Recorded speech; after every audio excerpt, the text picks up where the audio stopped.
Mr. Samuels here, continuing our lesson on solubility. So, if you tried these practice problems, you should have used unit analysis to come out with something about 40 liters, 40 moles on this first one. Start with 4 liters because we don't want to start with a fraction. We got grams, liters, moles. 3 units means a two-step. This one, we got milligrams, grams, liters. Again, a two-step. Should have started with 750 milligrams to come out with something like 0.005 liters or 5 milliliters of water. Okay, so we learned about the solubility of solids and gases, what factors affect them, and we also need to know some basic vocabularies. If you don't have these in your notes, copy them now. Saturated means that no more solute can dissolve.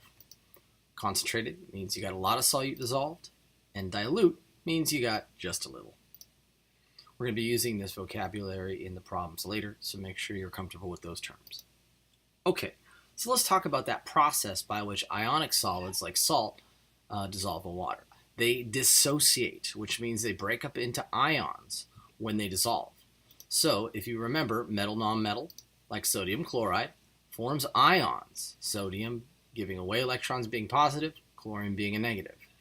Other salts, which are pretty much anything with ionic compounds in them, like potassium permanganate, dissolve in a similar way. If you look at water, remember it's polar. It's got a negative end because oxygen likes electrons more, and a positive end because hydrogen has a lower electronegativity. The negative end of a water molecule will attract the positive ions, and the positive end to the negative. That's how these ionic solids dissociate. Let's see how this works with a different salt called potassium permanganate. Remembering, these represent the potassium, the positive part, MnO4 permanganate, the negative. Check it out. Water molecules are made of hydrogen and oxygen. The hydrogen side of the molecule has a positive charge. The oxygen side is negative. When water molecules contact an ionic compound, such as potassium permanganate, their positive sides are attracted to the negative ions of the compound, and the negative sides of the H2O are attracted to the positive ions in the compound. These attractions allow the crystal lattice to break down, and the compound dissolves. So this explains how ionic solids dissociate in water, and it also explains how a solution can become saturated. See, if you don't have enough water molecules to pull this crystal lattice apart, then no more will dissolve. You'll just have some floating to the top or sinking to the bottom. It also explains how we can form something called a precipitate. We've talked about this before.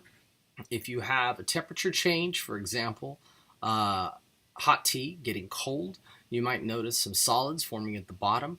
That's a precipitate, or a chemical reaction could produce a precipitate as well if the concentration of the solute is too high for the amount of solvent. Okay, so let's look at a little more detail in how this dissociation process occurs. We can represent a dissociation equation or an ionic chemical equation by showing the charges of the ions formed. You might need a valence sheet, so go ahead and pause the video and grab one of those if you don't have one handy. Sodium has a +1 valence, chlorine -1. Notice that as these break apart, this plus sign means they're separate now, the charges balance out and add up to 0 because there's no charge on the overall compound. Notice the phases as well. We start with solid, but we end with aqueous, which means dissolved in water. All these are going to have aqueous phase notations because they don't just dissociate on their own. Let's look at this next one. Potassium has a +1 valence and sulfur a -2. That's why there are 2 of them here.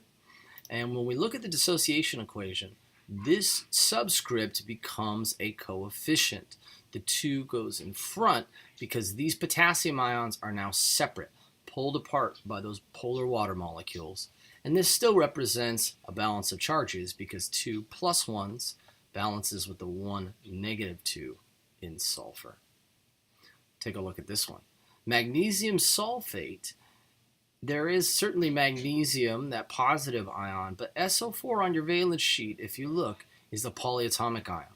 The sulfur and oxygen are held together by covalent bonds, shared electrons that don't get pulled apart by the water. So when we write the dissociation equation, we make sure to keep SO4 intact. We don't bring the 4 up front because sulfate is not breaking apart.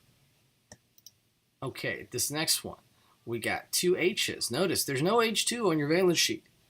That's why the 2 then becomes a coefficient instead of a subscript, hydrogen with its +1 valence.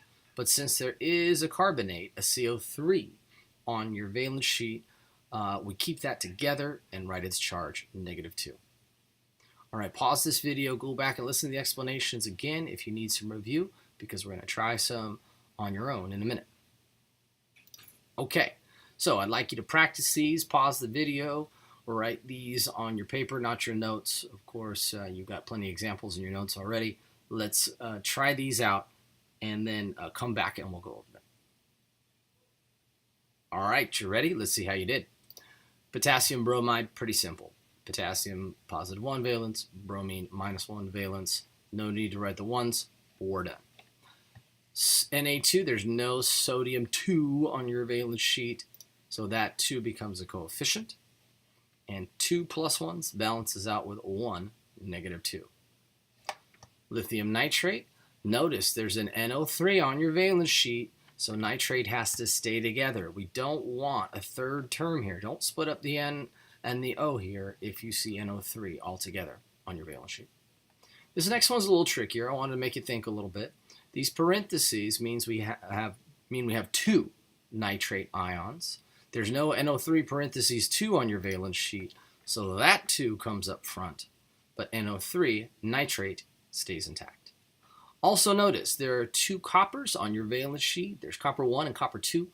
We chose copper 2 because 2 NO3s at -1 each need a +2 to balance the valences. Lastly, H2SO4, H2, we've got no H2 on your valence sheet, so that's got to come up front, but there is an SO4, so we keep that together.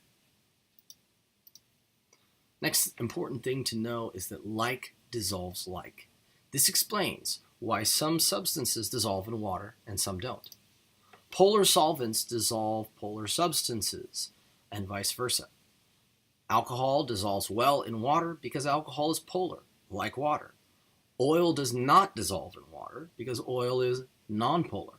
To dissolve oil, you would need another nonpolar substance, like, for example, kerosene. Oil would dissolve in kerosene because they're both nonpolar. Next, we need to talk about molarity. Molarity is a measure of how concentrated a solution is. The symbol for molarity is a capital M. Sometimes it has little feet on it. But basically, the formula is simply moles of solute per liters of solvent, moles over liters. Here's an example. Find the molarity of 0.50 moles of sodium chloride in 0.25 liters of water. Just plug it into the equation, moles on top, liters on bottom. Now I want you to notice the units. Moles and liters, nothing cancels here, but we're going to compact moles over liters into this unit. This capital M means molar. Now it's kind of odd that it's the same symbol as the property itself.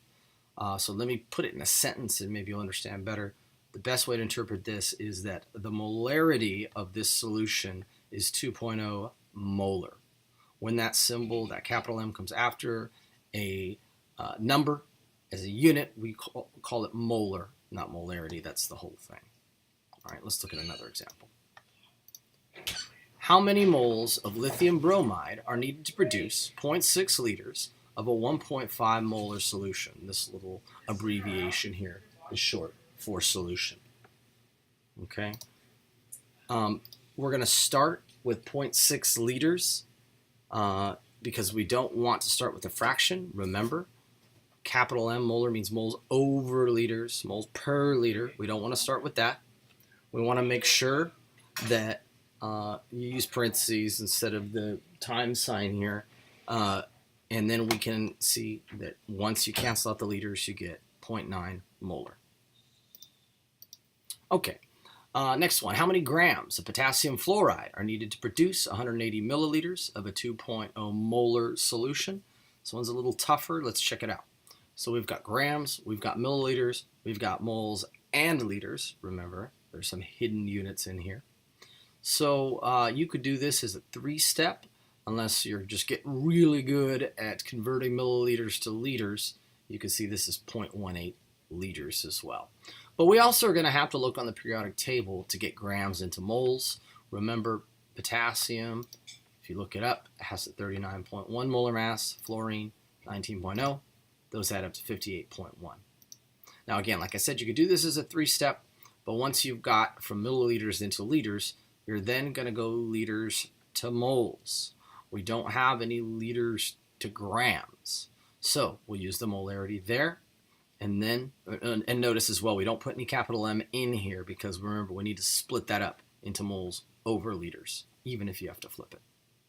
Lastly, the molar mass, 58.1 grams per mole. Every time you have grams and moles, use a periodic table. You'll come out with something around 20.9 grams. Okay, so feel free to go back and look over those again before you do some practice. Try these problems out, show your work, and we'll go over them in class on Monday. Thanks for watching.